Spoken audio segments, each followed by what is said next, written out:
I'm Rachna Chhabria, a children's author, a creative writing teacher, a columnist, and a freelance writer. Of all the hats I wear, I love the hat of a children's author the most. It's my most colorful hat, it's my most funky hat, and it's also my favorite hat.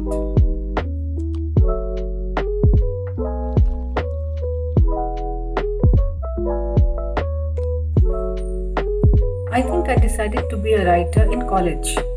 I can't exactly pinpoint the exact moment, but I think it was during my literature classes. I had taken psychology, literature, and journalism. In one of my literature exams, when I had written an essay on Shakespeare, the teacher wrote in the column that you have a brilliant style, kindly develop it. At that moment, I realized I could become a writer.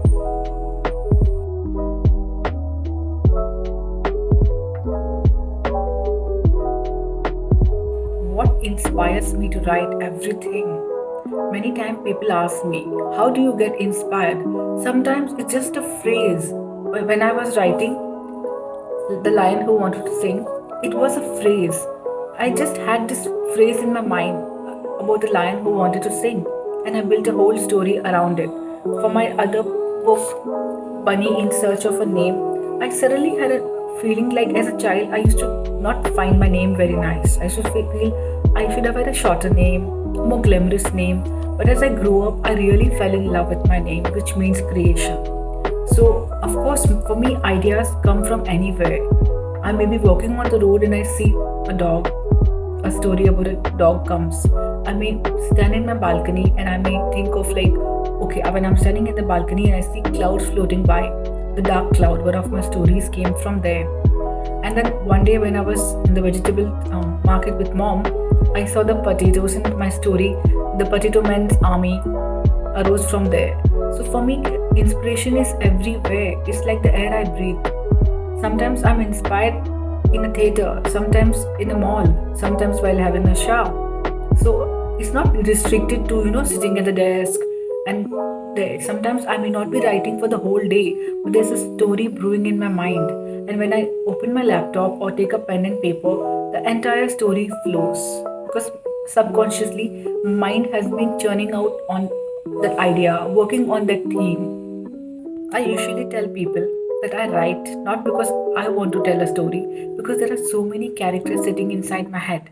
There is Nikhil and Natasha sitting here, Gargi sitting there, there is Rahul sitting here, and there is Brunella sitting there. So all my different characters are sitting in different parts of my head, and slowly they come to the center stage, and they all want their stories to be told. So I write because I want to tell these different character stories.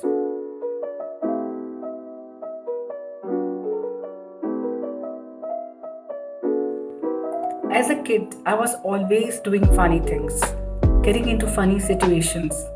In fact, my brother used to tell that every day I get up in the morning and make a resolve that I will do something stupid today. It wasn't like that, but I invariably would end up doing stupid things. One of the stupidest things I remember is during my schooling days in Bishop Cotton Girls School, we had embroidery classes, SUPW. So for the exam, I remember bending down and stitching like this on a piece of cloth. By the time I had to submit my embroidery, I had stitched it to my uniform. Unfortunately, the teacher didn't let me go home. She said you have to cut the whole thing, redo it, and complete your exam. Well, that's one of the biggest, most stupidest thing I must have done in my life.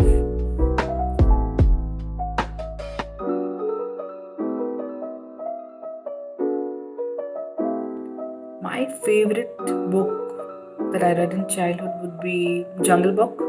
Yeah, Mowgli and his story really fascinated me.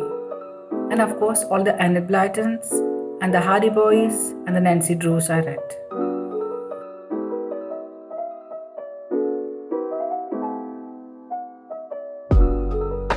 My favorite storyteller would of course be my grandmother, my Dadi Ma.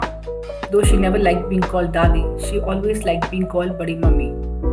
Badi Mummy used to tell me a story every night when I was a small kid. She would make me eat my dinner and keep telling me a story. One day she ran out of stories because I had a voracious appetite not for food but for stories. So, what she started doing was from Monday to Saturday, she would tell me the same story every single day, but she would change the ending. And that kind of gave the story a completely different twist. And one day I realized that, Daddy, you're telling me the same story every day, but the ending is different. So she said, Beta, I have run out of ideas for the story, but you haven't run out of the hunger for stories. So I think she was my favorite storyteller buddy. In fact, when I wrote my first story, it was just 2 months before she passed away. It came in the paper in October, no, in December, and she passed away in October. And it was based on something she had told me. That's one of the biggest regrets that I could not share it with her.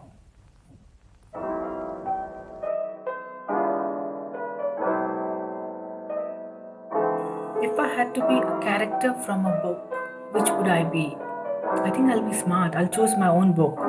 I will choose one of my first book and also my most favorite book about a lion who wanted to sing. I would be Leo, the lion who is a carnivore, who's a ferocious animal, finally decides that he's going to sing. And it takes a lot of determination, hard work, effort on his part to learn singing. I think even I'm like that. Once I decide I want to do something, achieve something, I put all my focus, all my energy, everything to achieve that. So definitely I would be Leo.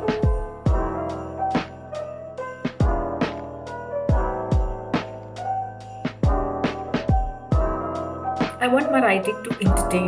That's the biggest takeaway for a reader. I want them to be inspired, to be motivated. I also want them to, go on different adventures, make new friends through my characters. I also want one thing that I want definitely from all my writing is for the children or any reader to learn empathy and kindness. That's I think the biggest takeaway that I would like people to have from my books. When I wrote The Lion Who Wanted to Sing, it was about a lion, the king of the jungle, and his desire to learn singing, and what sacrifices he makes, how he goes about it. So when this story was quoted for a graduation day speech, it was the biggest compliment I could get. Another time, another lady came and told me that she, at the age of 40 or 50, she decided to pursue her dream. Why? Because if the lion could do it, she could do it too. So these are the best compliments as a writer, as writers we can get. Not everybody can come up with such compliments, but when you make a connection with your reader through your character, through your story, through your plot, that is the biggest takeaway for a writer. When I think more than compliments is readers' love. When readers write that they want to know what happens next. Are you going to write book 2? Which is your next book? That is the biggest takeaway for us. And of course, through our stories, we want to tell different things. Sometimes we want to educate them. Sometimes we want to entertain the readers. Sometimes we want to take them on strange journeys.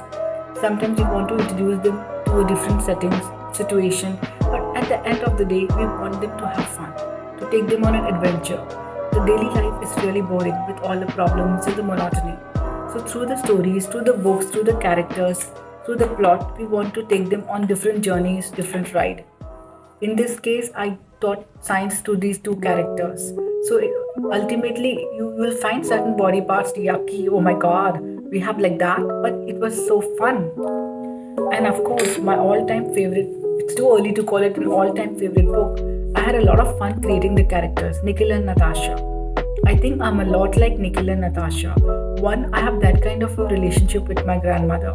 I did not see my other grandparents. The only person I saw was my daddy. So I have a lovely rapport with her, like Nikhil and Natasha's relationship with the daddy is Rachna's relationship with her daddy.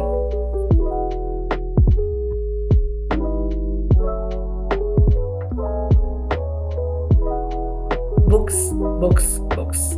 I love reading. If I wasn't a writer, I would call myself a professional reader and get paid for that. Okay, we don't get paid for reading unless you're doing a book review, but I love reading. I just love disappearing in another writer's stories, characters, and words. If I don't have a book to read at night, I go bonkers. Before sleeping, I need to, immerse myself in 2 to 3 pages of a book.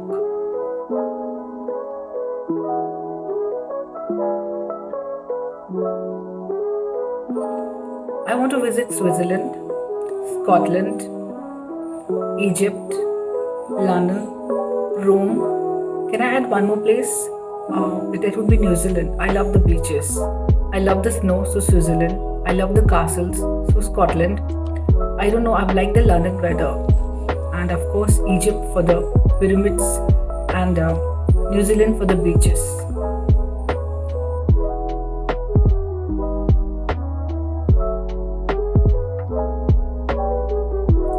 I need a book every day.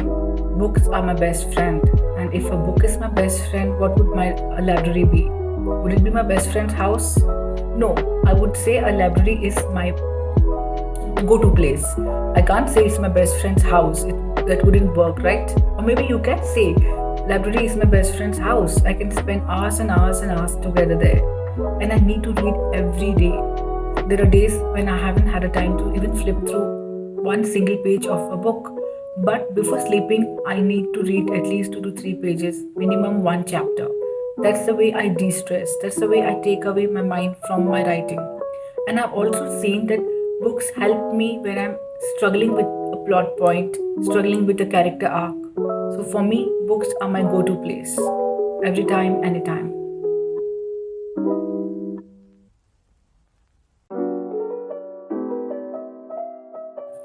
I think I'm very, very lucky when it comes to the title of my books. They just are ready made and they fall into my head. Thup, thup. All the titles I've had so far have just fallen into my head. I don't have to work at all for the titles. When many writers tell me they have struggled for the titles, I'm like, what? I got it so easy. But that's one part. When it comes to writing, at times, yes, I struggle to get the character arc, to get the story arc, to get the ending right. I'm really grateful to the House of Books and Tales for giving us writers, authors, a platform to connect with our readers and for giving our readers a medium, a way of connecting to us, of talking to us about our stories and finding out how we ended up writing them. You guys are really lucky that you have a place like House of Books and Tales. You can buy books from there, you can read books from there, and of course, they organize such wonderful author sessions for you all. And you can connect with the creators of the books that you all have loved and read again and again and again. Honestly, I really envy you all. When I was growing up, there was just one library near my house, and they had more Mills and Bones than children's books. And the few books that they had, I had completely read them again and again and again and again. I want to thank Amanpreet Kaur of the House of Books and Tales for giving me this wonderful opportunity of talking to you all, of telling you a little more about myself, both as a writer and as a person, of my childhood inspirations and all about my writing process. So thank you, Aman, for giving me this wonderful platform to reach out to my readers.